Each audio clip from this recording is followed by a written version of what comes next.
오늘은 예배에 대해서 함께 우리가 나누고자 합니다. 예배를 말하면 여러 가지로 우리가 말할 수 있을 것 같습니다. 예배란 무엇입니까? 예배란 하나님의 살아계심을 느낀 인간의 응답을 표현하는 마음가짐과 행위를 말합니다. 따라서 예배는 우리의 전 존재를, 우리의 모든 것을 하나님께 굴복시키는 일이 예배가 아닐까 싶습니다. 더 나아가 예배는 하나님의 거룩함으로 우리의 양심을 깨우치는 것입니다. 그리고 하나님의 말씀으로 우리의 마음을 살찌우는 것이며, 나아가 그분의 아름다움으로 우리의 영혼을 정화시키는 것이 바로 우리가 드리는 예배입니다.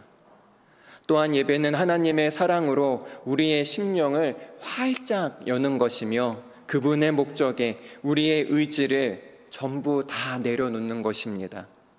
이 모든 것들이 우리가 드리고 있는 이 예배에 다 포함되어 있습니다. 즉, 예배란 하나님께 우리의 모든 것을, 나의 전 존재를 표현할 수 있는 가장 강력한 행위가 예배입니다. 그렇다면 우리는 어떠한 마음과 자세로 예배를 드려야 할까요? 성도님들은 지금 이 예배의 자리에서 무엇을 생각하고 계십니까? 혹시 집에 가스불은 끄고 왔는지, 문은 잘 잠그고 왔는지 걱정되십니까? 우리 애가 밖에서 놀다가 집에 잘 오고 있는지 마음에 걸리십니까? 어떠한 마음으로 이 예배의 자리에 임하고 계십니까? 이것을 오늘 본문을 통해 함께 나누고자 합니다. 인류 최초의 살인사건이 창세기 4장에 등장합니다. 누가 누구를 죽입니까? 형 가인이 동생 아벨을 살해합니다. 그런데 그 이유가 무엇입니까? 가인과 아벨이 제사를 드리는데 하나님께서 아벨의 제사만 받으시고 가인의 제사를 거절하십니다. 이곳에 가인은 너무나 화가 납니다. 그 분이 가라앉지 않아서 동생을 죽이고 맙니다. 자, 그러면 도대체 하나님께서는 어떠한 이유로 아벨의 제사만 받으시고 가인의 제사는 왜 거절하실까요? 이것을 오늘 살펴보면서 예배를 드리는 마음의 자세를 함께 나누고자 합니다. 아담과 하와에게 두 아들이 태어납니다. 첫째는 가인이고 둘째는 아벨입니다. 가인의 이름의 뜻은 여러 해석이 있지만 일반적으로 어둠으로 해석하고 있습니다. 즉, 가인은 하나님의 도움을 통해 얻은 자녀라는 것입니다. 그러면 아벨의 뜻은 무엇일까요? 아벨의 이름과 동일한 히브리어 헤벨은 숨 또는 입김을 뜻합니다. 즉, 쉽게 없어지고 쉽게 지나가 버리는 그림자와 같은 인생을 상징적으로 표현하고 있습니다. 그래서 우리가 잘 아는 전도서에서는 헤벨이라는 단어를 험으로 해석합니다. 전도서의 주제로 쓰이고 있는 것이죠. 이런 아벨의 이름의 뜻은 뒤이어 전개될 사건을 암시하기도 합니다. 짧고 허무하게 끝나는 아벨의 운명을 짐작할 수 있습니다. 그러면 이 두 형제의 직업이 무엇입니까? 형 가인은 땅을 경작하는 농부입니다. 그리고 동생 아벨은 양과 염소와 같은 가축을 돌보는 목자입니다. 이제 세월이 흐른 후 가인과 아벨이 하나님께 제물을 드립니다. 가인은 땅의 소산 가운데서 제물을 드렸고, 아벨은 자신의 가축대 가운데 첫 새끼들과 그것들의 기름으로 제물을 드립니다. 그런데 여기에 문제가 생깁니다. 하나님께서 아벨과 그 제물은 아주 기쁘게 받으시는데 가인과 그의 제물에는 눈길조차 주지 않으십니다. 이에 대해 가인이 어떻게 반응합니까? 내가 뭘 잘못했을까? 내가 어떻게 해야 될까? 그렇게 돌아봅니까? 안색이 변할 정도로 분노합니다. 그러면 도대체 왜 하나님께서는 가인의 제사를 받지 않으셨을까요? 이 가인과 아벨의 제사를 이해하고 하나님의 선택의 기준을 알아보기 위해서는 두 사람이 드린 제사의 동기와 목적을 아는 것이 중요합니다. 그렇다면 가인과 아벨이 드린 제사는 과연 어떤 제사일까요? 속죄제일까요? 화목제일까요? 번제일까요? 그 외에 어떤 다른 제사일까요? 오늘 본문 3절을 보면 세월이 지난 후라고 합니다. 세월이 지난 후. 이것은 날들의 끝이라는 의미입니다. 즉, 한 해의 끝, 한 해를 마무리하면서 드리는 추수감사제와 같은 성격의 제사임을 알 수 있습니다. 이렇게 가인과 아벨이 드린 제사가 감사제의 성격을 띈 것이라면 땅의 소산물 가운데 일부를 제물로 드린 가인의 제사는 지극히 정상적인 것입니다. 여기엔 아무런 문제가 없습니다. 땅을 경작하는 사람은 한 해 동안 힘써 일굽니다. 그래서 농산물 가운데 일부를 뽑아 일부를 선별해서 하나님께 드립니다. 또한 가축을 돌보던 사람이 가축 중에 일부를 감사의 마음으로 하나님께 드린다면 이것이야말로 하나님께서 기뻐하시는 제사가 아닐까요? 그렇다면 무엇이 문제일까요? 과연 어떤 이유로 하나님께서는 아벨의 제물은 받으시고 가인의 제물을 거절하셨을까요? 이에 대해 우리가 먼저 살펴볼 것이 있습니다. 하나님은 제물만이 아니라 제물을 드리는 그 사람의 마음까지도 함께 보신다는 것입니다. 이 말은 하나님은 우리가 드리는 예배만을 보시는 것이 아니라 예배를 드리는 우리 마음의 중심을 보고 계십니다. 그렇기 때문에 예배는 인격과 삶 그리고 올바른 동기와 정성이 동반된 행위가 되어야 합니다. 그래야 하나님께서 받으시는 참된 예배가 될 수 있습니다. 우리가 이 자리에서 예배를 드리는데 깔끔한 옷을 입고 바른 자세로 예배를 드린다고 해도 마음이 우리의 생각이 다른 곳에 있다면 이것은 하나님이 받으실 수 없는 예배가 되는 것입니다. 그렇다면 가인과 아벨의 제사가 어떻게 차이가 날까요? 가인의 제물을 말하고 있는 3절 말씀입니다.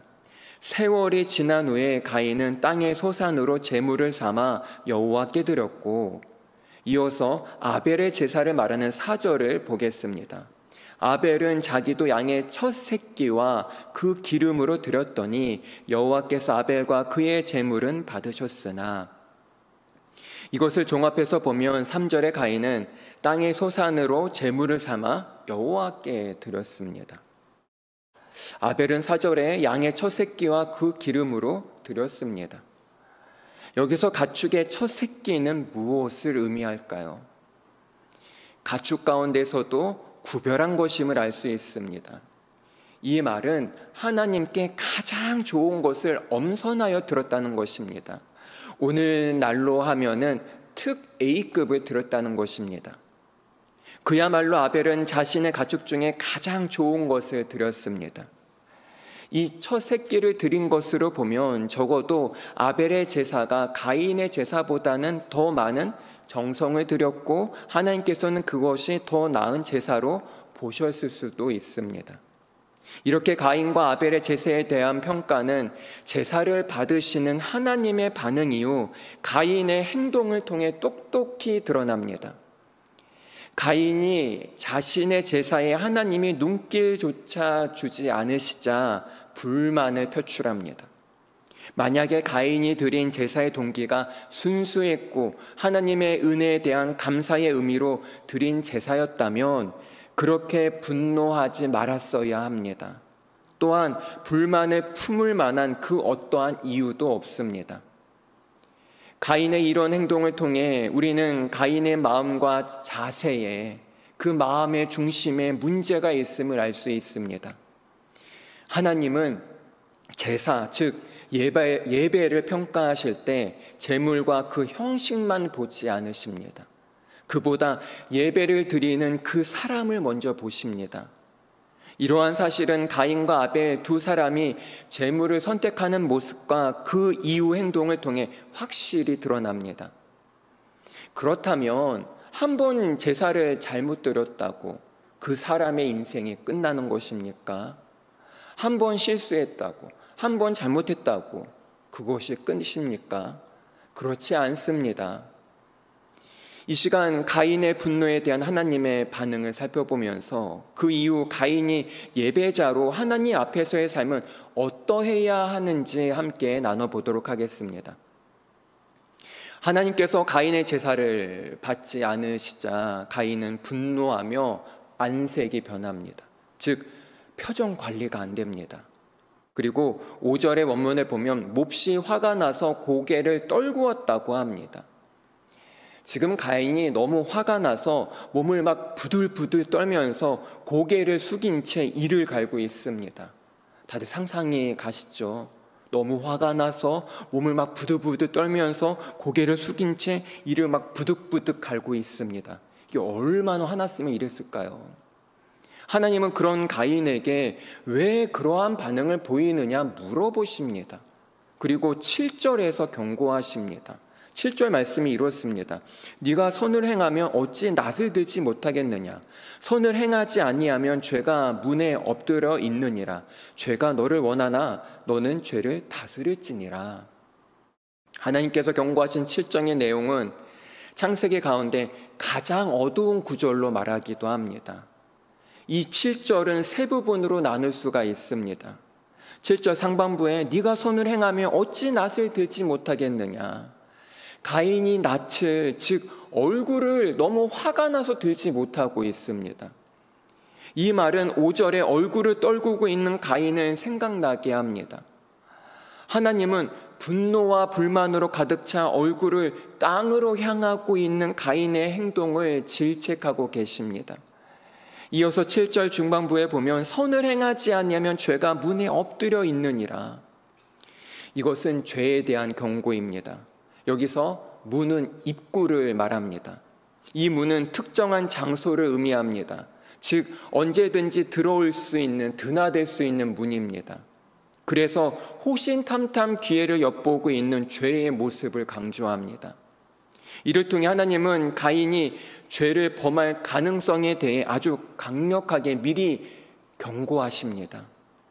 쉽게 얘기하면 하나님께서는 지금 가인에게 얘야, 너희 안에 있는 분을 삭혀야 한다.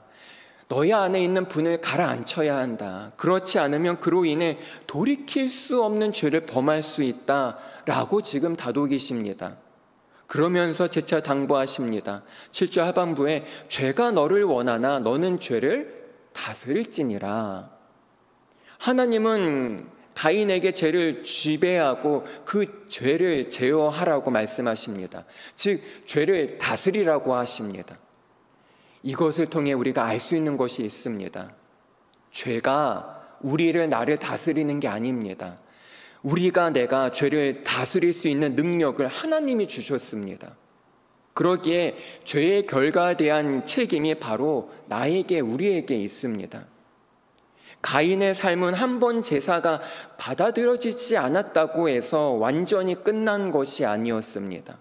오히려 하나님께서는 제사에 실패한 가인을 찾아오십니다. 그리고 위로하시고 당부하십니다. 격려하십니다.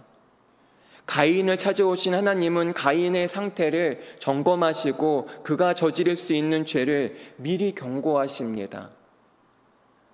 가인은 강력한 죄의 유혹을 다스려야 합니다.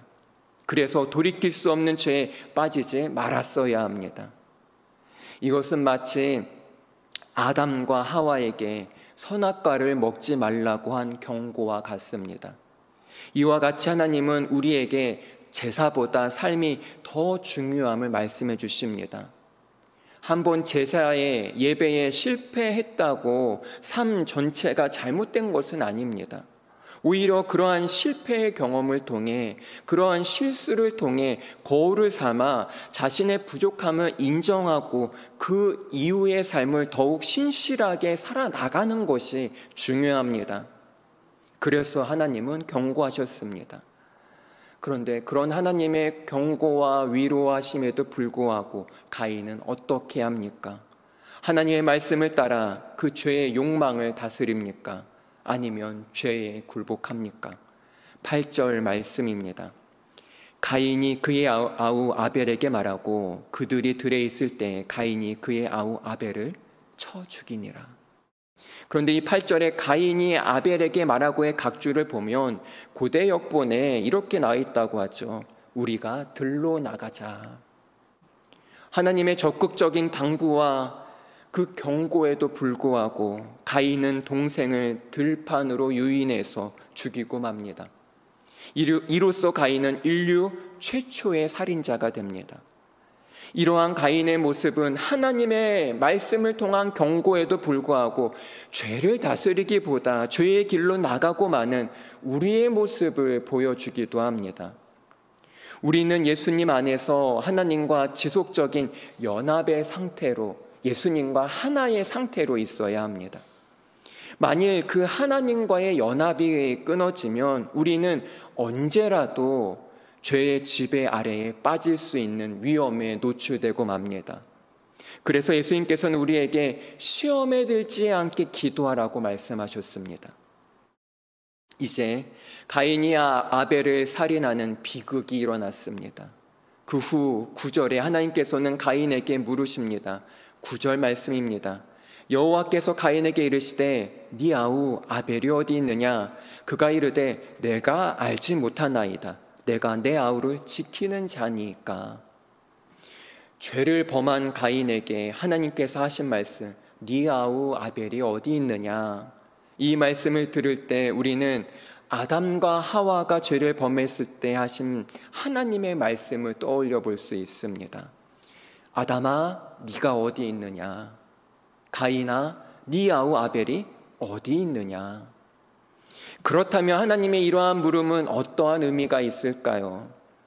이것은 범죄한 후에도, 우리가 죄를 저지른 후에도 버리지 않으시고 포기하지 않으시고 끊임없이 찾아오시는 하나님의 은혜와 사랑입니다. 그리고 모든 것을 알고 계심에도 불구하고 물어보시는 것은 가인 스스로 그 죄를 고백하고 자신이 저지른 행동에 대해 책임과 회개의 기회를 주시기 위한 하나님의 사랑과 은혜입니다. 또한 하나님께서는 네가 어디 있느냐 하시지 않습니다. 뭐라고 하십니까? 네 아우가 어디 있느냐?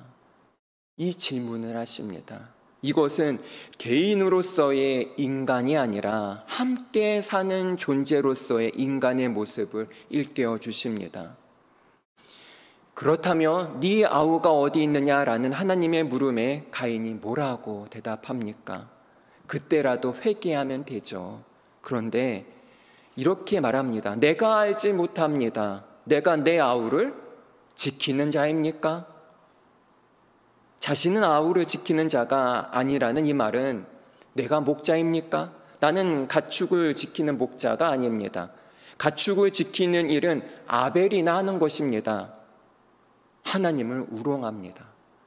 이러한 가인의 대답은 죄를 범한 아담과 하와보다 더 이제는 강팍해지고 완고해졌습니다. 즉 아담과 하와 때보다 죄의 강도가 증가해졌습니다. 에덴 동산에서는 선악과를 따먹어서 하나님의 말씀을 어기는 죄를 범했습니다. 그러나 이제는 형제를 시기하고 미워해서 살인까지 이르게 되었습니다. 가인은 자신이 저지른 범죄의 심각성만큼이나 이제는 너무 뻔뻔하고 철저하게 사실을 부정하고 오히려 그런 질문을 하시는 하나님을 문제 삼고 있습니다. 하지만 이러한 가인의 답변이 거짓말인 것은 바로 이어서 나오는 하나님의 말씀에서 여실히 드러납니다. 10절에 보면 네가 무엇을 하였느냐? 네 아우의 핏소리가 땅에서부터 내게 호소하느니라. 이 10절은 오늘 이야기의 절정을 이룹니다. 가인은 아벨을 죽여 그를 이 땅에서 없애려고 했습니다. 하지만 아벨은 피의 호소를 통해 하나님 앞에서 여전히 살아 있습니다. 피와 생명은 오직 하나님께 속해 있습니다. 따라서 살인은 하나님의 고유한 소유권을 침해하는 것입니다.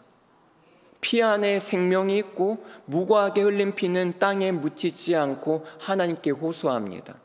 이러한 피의 외침을 하나님은 들으시고 그에 대한 핏값을 찾으십니다. 이것은 구약 성경의 모든 부분에서 억울한 자들의 울부짖음을 들으시는 하나님을 잘 말해주고 있습니다. 이제 가인은 하나님에게 징벌 선고를 받습니다. 땅에 최초의 피가 떨어지고 말았습니다. 그래서 가인은 땅으로부터 저주를 받습니다. 삶의 터전인 땅으로부터 쫓겨나는 것은 기존의 모든 관계로부터의 단절을 의미합니다. 여기서 아담과 하와가 징벌받은 창세기 3장과 가인이 나오는 이 4장의 징벌을 잠시 들여다보고자 합니다. 창세기 3장의 선악과 사건에서는 저주의 대상이 뱀과 땅입니다. 아담과 하와가 저주의 직접적인 대상이 아닙니다. 3장에서는 아담 때문에 땅이 저주를 받았습니다. 그런데 4장에서는 가인이 직접적인 저주의 대상이 됩니다. 11절 말씀을 보면 땅이 그 입을 벌려 네 손에서부터 내 아우의 피를 받았은즉 네가 땅에서 저주를 받으리니.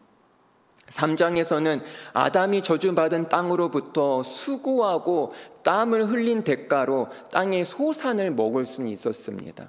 하지만 4장에서는 가인이 아무리 수고해도 땅의 소산을 얻을 수 없게 됩니다. 이처럼 가인에게 내려진 징벌은 아담과 하와보다 강도가 한층 강화됩니다. 이러한 하나님의 징벌에 대한 내용을 들은 가인은 13절에 이렇게 말합니다. 내 재벌이 지기가 너무 무거우니이다. 하소연합니다. 왜냐하면 가인이 땅에서 쫓겨나는 것은 삶의 터전으로부터 소외되는 것이기 때문에 안전과 안식을 보장받지 못하게 됩니다. 따라서 가인은 쫓기고 유랑하는 생활 속에서 생명을 빼앗길 수 있는 죽음의 위협에 놓이게 됩니다. 하지만 이러한 상황 속에서도 하나님의 은혜는 끊임없습니다. 하나님은 15절에 가인을 죽이는 자는 벌을 몇 배나 받는다고 합니까? 7배나 받으리라 말씀하시면서 죽임을 당하지 않도록 표를 주십니다. 이 표가 어떠한 표인지 무엇인지 정확하게 알 수는 없지만 확실한 것은 사람들이 그것을 알아볼 수 있었다라는 것입니다. 이러한 하나님의 표는 다시 한번 그 창세기 3장의 아담과 하와를 떠올리게 합니다. 아담과 하와에게 직접 만들어주신 그 가죽옷처럼 가인에게도 직접 표를 만들어주시는 바로 하나님의 놀라운 은혜입니다. 신약으로 넘어가 가인과 아벨은 신약 성경 여러 곳에서도 언급이 됩니다. 먼저 예수님의 말씀에 등장합니다. 예수님은 서기관과 바리새인들에 대한 경고에서 아벨의 피를 뭐라고 말씀하십니까? 억울하게 죽은 의인의 피로 말씀하십니다. 여기서 아벨이 피를 흘린 의인들 중에 첫 번째 사람으로 주목받습니다. 따라서 아벨은 가인에 의해서 무고하게 죽은 의인을 나타냅니다. 이러한 아벨의 모습과는 대조적으로 가인은 요한일서 3장 12절에 마귀에 속한 자로 말합니다. 의를 행치 않는 자와 형제를 사랑하지 않는 자의 모델로 묘사되고 있습니다. 그리고 유다서 11절에서도 거짓 교사들이 저지르는 잘못들을 뭐라고 말합니까? 가인의 길에 비유하여 설명하고 있습니다. 즉 가인은 발람이나 고라와 같이 하나님의 뜻을 거스른 악인의 전형으로 일컬어지고 있습니다. 이러한 여러 구절들 가운데서도 가인과 아벨의 제사를 대해 잘 묘사하는 것은 바로 우리가 너무 잘 아는 히브리서 11장 4절 말씀입니다. 우리 이 말씀을 함께 읽겠습니다. 믿음으로 아벨은 가인보다 더 나은 제사를 하나님께 드림으로 의로운 자라 하시는 증거를 얻었으니 하나님이 그 예물에 대하여 증언하심이라. 그가 죽었으나 그 믿음으로써 지금도 말하느니라. 아멘. 이 히브리서 기자는 아벨과 가인이 드린 제사의 차이를 무엇에 두고 있습니까? 믿음에 두고 있습니다. 가인과 아벨 두 사람이 드린 제사의 수용 여부는 제물에 있지 않고 제사 드리는 그 사람의 마음 상태, 즉 믿음에 있습니다. 그렇습니다. 하나님께서 우리를 보시는 것은 어떤 제물의 질이나 양이 아니라 그 예배를 드리는 예배자의 믿음입니다. 즉 생활과 믿음이 분리되면 안 됩니다. 생활과 믿음이, 신앙이 하나가 되어야 합니다. 예배와 삶은 하나입니다. 삶과 믿음도 하나입니다. 이제 우리가 드리는 예배가 삶과 하나가 되길 바랍니다. 그래서 우리의 삶 속에서도, 우리의 가정과 직장과 그 사업터전에서도 끊임없이 예배가 이어지길 소망합니다. 그리하여 우리의 모든 삶의 순간순간이 은혜 안에 거하는 거룩한 우리 모두가 되시길 간절히 소망합니다. 기도하겠습니다. 하나님, 우리의 몸과 마음, 뜻을 다해 주님을 경배하고 주님을 간절히 예배하며 나아갑니다. 더 나아가 우리의 삶 속에서도 주님을 찬양하며 영광 올려드리길 원합니다. 우리가 어디에 있든지 무엇을 하든지 그곳이 주님의 기쁨이 되는 은혜의 처소, 아름답고 거룩한 예배의 처소가 되게 하여 주시옵소서. 감사합니다. 예수님의 이름으로 기도합니다. 아멘.